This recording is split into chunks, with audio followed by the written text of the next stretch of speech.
Hello বন্ধুরা, আমার সালাম নিন। আসসালামু আলাইকুম।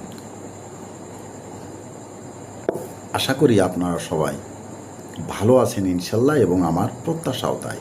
সেই সাথে আমার প্রীতি ও শুভেচ্ছা নিন।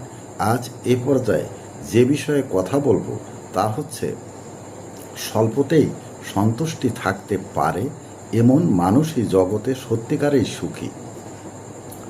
রাত নেই, দিন নেই, আমরা সুখের পেছনে ছুটে চলেছি। আসলে সুখ পাওয়া কঠিন, আবার তেমন কঠিনও নয়। শুধুমাত্র আমার যেটুকু আছে তাতে সন্তুষ্টি থাকলেই অসীম সুখ লাভ করা যায়।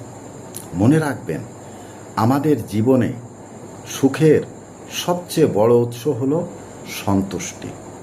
এ পর্যায়ে এখানেই রাখছি। ততক্ষণ পর্যন্ত সবাই ভালো থাকুন, সুস্থ থাকুন এবং নিরাপদে থাকুন। শুভ কামনা সবার জন্য সবসময়। ধন্যবাদ ফেসবুক মেটা, ধন্যবাদ সকল বন্ধুসহ সবাইকে। আবার দেখা হবে অন্য কোনো ভিডিওতে। আল্লাহ হাফেজ।